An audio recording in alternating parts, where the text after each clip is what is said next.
September 10, 1944. Major Brian Urquhart sat alone inside the quiet hum of British airborne headquarters, a young intelligence officer with an old man's burden behind his eyes. On his desk lay reconnaissance photographs so sharp they felt like accusations. He held a magnifying glass over one image, then another, tracing the edges of roads, tree lines, rail yards, until the shapes stopped being shadows and became something far worse. Tanks. Not burned-out hulks, not scattered leftovers, operational German armor. And beside them, the unmistakable signs of elite formations regrouping. The kind of formations that didn't simply fade away because the Allies wanted the war to be nearly finished. For weeks, Urquhart had been living inside patterns. Radio chatter, resistance reports, aerial sweeps, fragments of intelligence that only made sense when stacked on top of each other like sandbags. Each source alone could be explained away. Together, they formed a single, brutal sentence. The Germans were rebuilding strength in the Netherlands, and they were concentrating armored units precisely where Field Marshal Bernard Montgomery planned to drop an airborne army. Operation Market Garden wasn't descending onto weakness, it was descending onto teeth. Urquhart had studied ultra-intercepts, those rare windows into the enemy's bloodstream. He had reviewed RAF photo runs over Dutch terrain, watching the same locations change day by day, tracks appearing, vehicles shifting, camps thickening. He had read messages from Dutch resistance fighters who described German columns moving with purpose, not panic. Every channel pointed to the same conclusion. The 9th SS Panzer Division and the 10th SS Panzer Division, veteran units with armor, artillery, and hard-earned experience, were refitting near Arnhem. Not miles away, not somewhere in the region. Near enough to strike at parachute landing zones like a hand closing around a throat. Urquhart did what a responsible officer does when he sees the cliff edge approaching. He gathered his evidence and walked it straight into the chain of command. He brought the photographs to Lieutenant General Frederick Boy Browning, commander of British Airborne Corps. Urquhart laid the prints out neatly on Browning's desk and pointed to the clear shapes. Tanks arranged in positions that suggested readiness, not retreat. He explained the intercepts. He referenced the resistance reports. He didn't bring fear, he brought proof. Browning barely gave the pictures the respect they demanded. His posture carried the weight of an operation already decided. The war, everyone insisted, was tilting toward inevitability. Germany was withdrawing across France. Paris had been liberated. The public wanted a finish. The leaders wanted a finish. And Montgomery, riding the glow of August's victories, wanted the finish to be his. Browning's response landed like a slammed door. He told Urquhart he was being overly cautious. He implied the Germans were beaten. He spoke of remnants and disorganization, as if an SS Panzer division could be reduced to a rumor simply because it inconvenienced a timetable. Urquhart pushed back, carefully, the way a junior officer must when the truth is dangerous to say out loud. These were not imaginary threats. The photos showed working armor. The intercepts confirmed formations. The ground reports described movement. This wasn't pessimism, it was reality. Reality in that moment was unwelcome. When Urquhart's warnings traveled upward to Montgomery's sphere, the tone grew colder. Montgomery had already fought for Market Garden, fought for priority supplies, fought for aircraft, fought for momentum. He had convinced Supreme Commander Dwight Eisenhower to gamble on a plan that promised a dramatic ending. An airborne strike to seize bridges across the Netherlands, followed by an armored thrust along a narrow corridor. One road, two lanes, canals and flat terrain on either side, straight to the Rhine near Arnhem, and then into Germany itself. If it worked, the war could be shortened by months. If it failed, it would fail in full view of history. The plan sounded bold enough to be irresistible. 3 airborne divisions dropping in sequence to capture a chain of bridges. A massive fleet of transport aircraft and gliders delivering men, guns, and supplies from the sky. Ground forces linking up within 2 days, 48 hours, so the paratroopers wouldn't have to fight heavy armor with light weapons and hope. It was the largest airborne operation ever attempted. It was also a plan that left no room for the world to behave like the world. Urquhart's concerns were dismissed as caution bordering on weakness. Montgomery's staff labeled them pessimistic, the kind of gloom that slows victory. Someone suggested Urquhart lacked experience. Someone else hinted he was under strain. In the machinery of wartime bureaucracy, questioning an officer's mental steadiness is more than an insult. It is a weapon. Browning ordered him to take leave, a week away, removed from the flow, removed from the conversation, removed from the very moment his warning was most needed.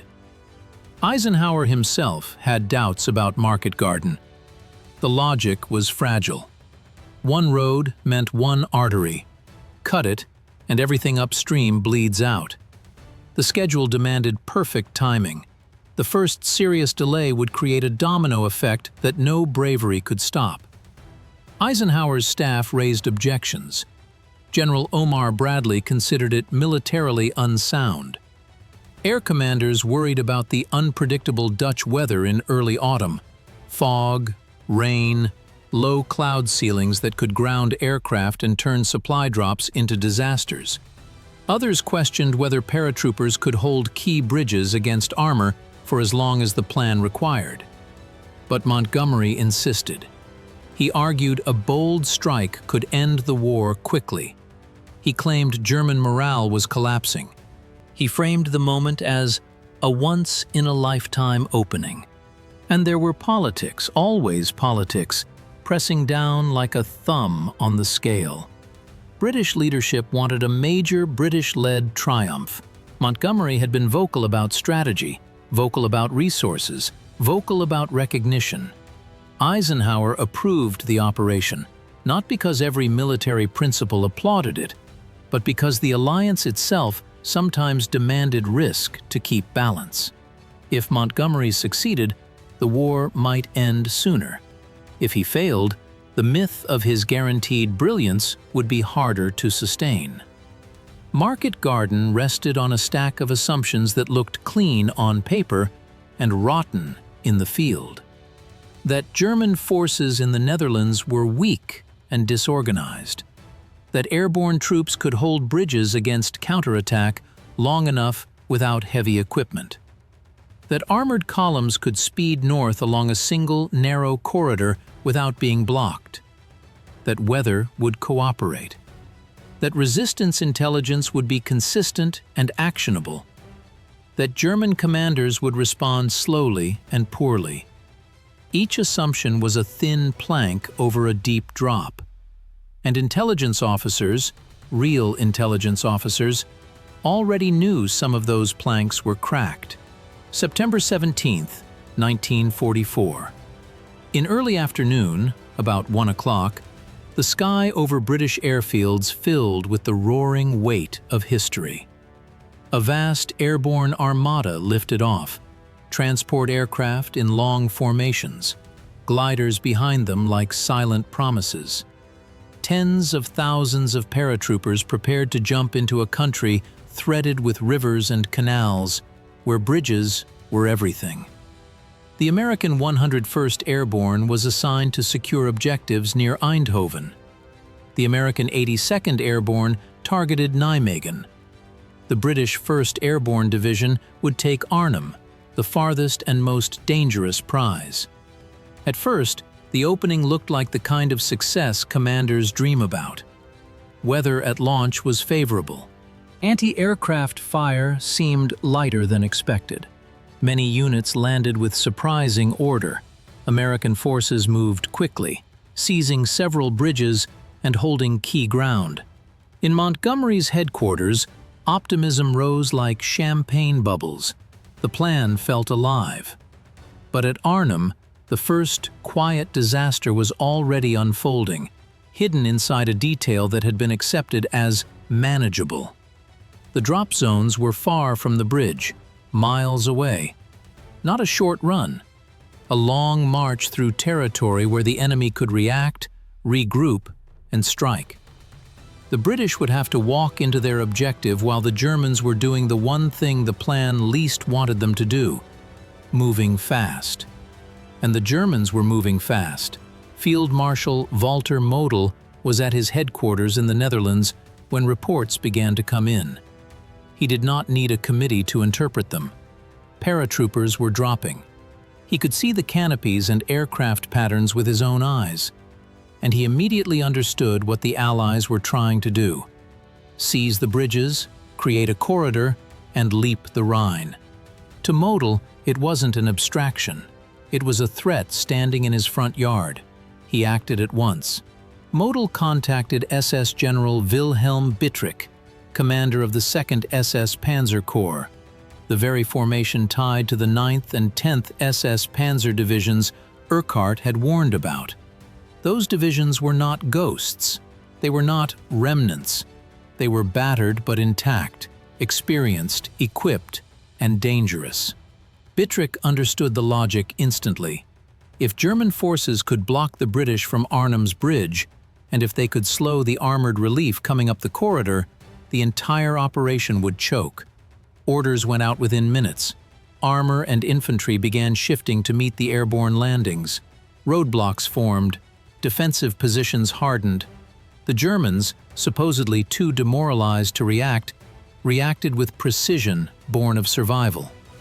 On the ground, British 30 Corps, commanded by Lieutenant General Brian Urquhart, began its push north in mid-afternoon, around 2:30.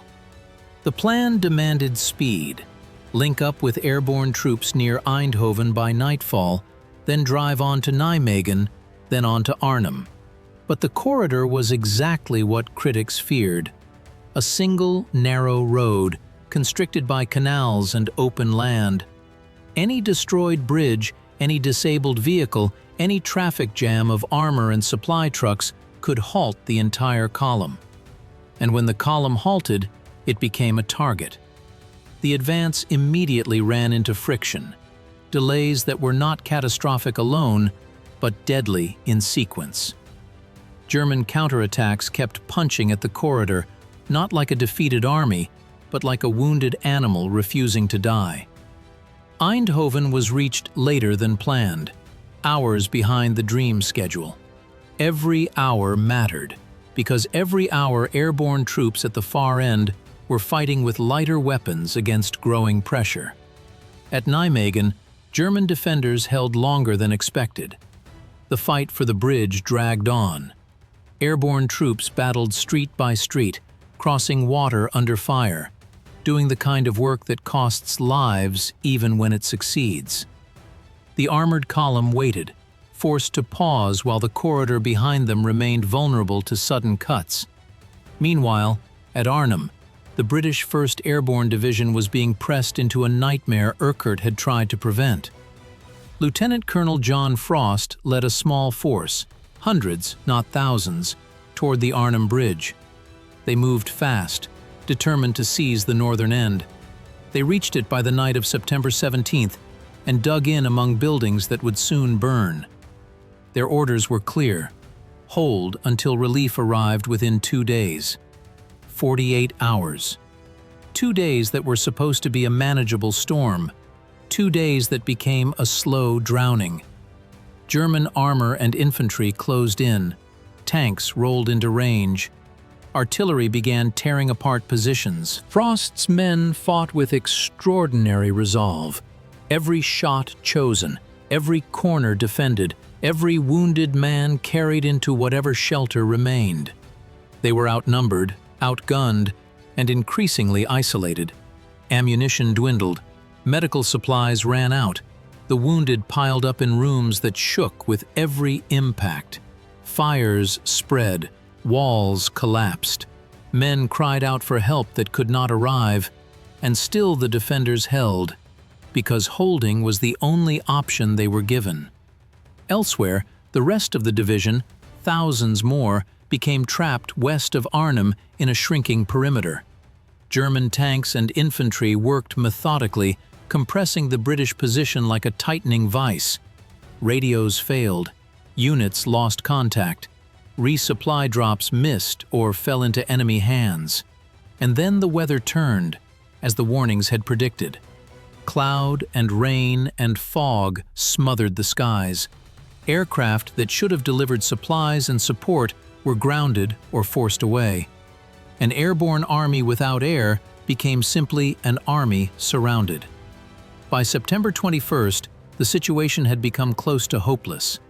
Major General Roy Urquhart, commander of the British 1st Airborne Division, could see the end approaching. Casualties were staggering, well over half in many areas. Ammunition was near exhaustion. The perimeter had been squeezed into a small pocket of land. Frost's men at the bridge, after days of holding against armor and artillery, were overwhelmed. The bridge, supposed to be the keystone, remained in German control, and the relief that was meant to arrive in 2 days had not broken through in time. The operation's central promise had collapsed. British 30 Corps reached the southern bank of the Rhine near Arnhem, but could not cross. The corridor had bled time. The bridge was not theirs. The enemy was entrenched. The airborne troops on the far side were being destroyed. In any cold assessment, the decision now should have been about saving what could be saved. Montgomery refused to admit the truth quickly. He pushed for continued attacks. He spoke of reinforcement. He held to the idea that willpower could replace reality. More paratroopers, including Polish forces, were dropped into a killing zone and met intense anti-aircraft fire. Brave men landed into chaos that had already outgrown the plan that created it. By the night of September 25th, more than a week after the operation began, the decision finally came: evacuation. Under darkness, survivors were ferried across the Rhine in boats. German artillery searched the river relentlessly, shells slamming into water, tearing the night apart. Many men drowned. Many were hit on the crossing. Many never made it to the far bank. Of the tens of thousands committed near Arnhem, only a fraction escaped. Thousands were killed or captured. The British 1st Airborne Division, for all practical purposes, ceased to exist as a fighting formation. Elsewhere, American forces had achieved many of their immediate objectives. They had captured critical bridges and held ground. Their casualties, while painful, were not annihilating. But the operation's purpose was not merely to collect bridges like trophies.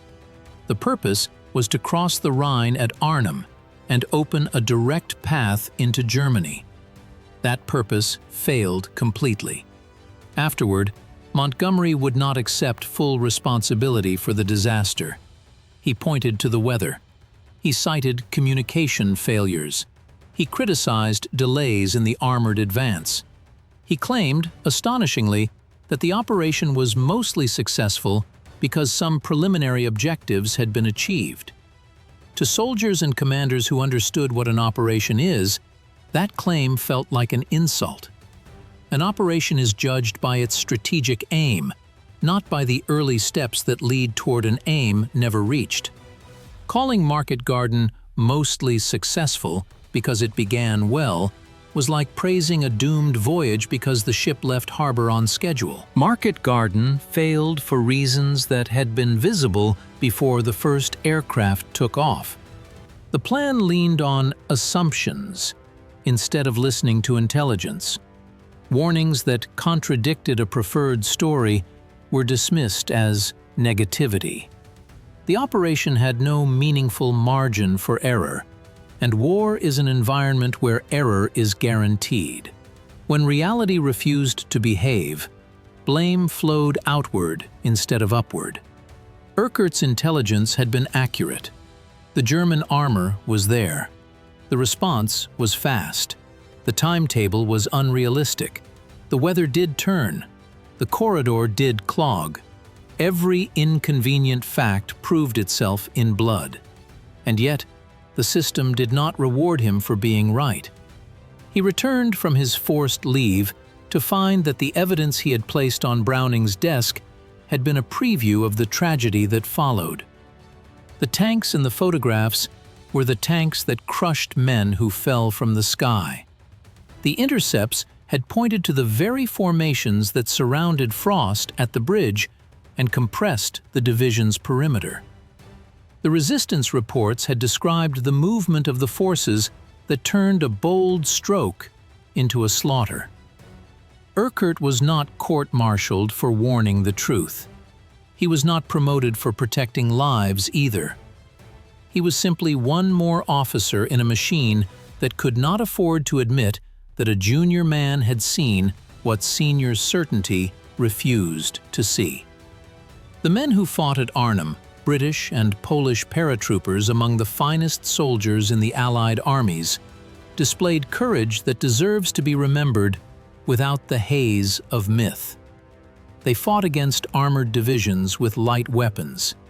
They held burning buildings with dwindling ammunition. They tried to keep wounded alive with almost nothing. Their bravery was real. Their suffering was real. And no bravery, however heroic, can rescue a plan built on denial. In a rational military world, a disaster of this magnitude would have ended careers at the top. A commander who dismissed accurate intelligence, built an operation with no margin for failure, and then refused to own the consequences would expect removal. But Montgomery remained. Politics protected him. Public image protected him. Britain could not easily discard its most famous general without admitting a painful truth about leadership and pride.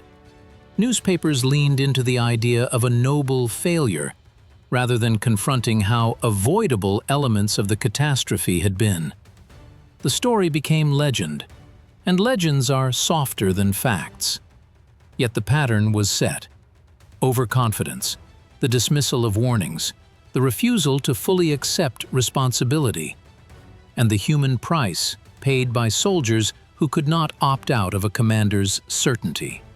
After Market Garden, Eisenhower never again granted Montgomery the same freedom to run a major independent gamble. Montgomery would remain important, but under tighter supervision. The alliance had learned, painfully, that a reputation can be more dangerous than an enemy when it convinces a leader that the world must conform to his design. That is the real lesson buried beneath the heroic imagery of parachutes in the sky. Arrogance kills. Intelligence ignored becomes prophecy fulfilled. And even the finest soldiers on earth cannot overcome a fundamentally flawed plan created by a commander who refuses to listen when the evidence says, quietly at first, and then loudly, that the cliff edge is closer than anyone wants to believe.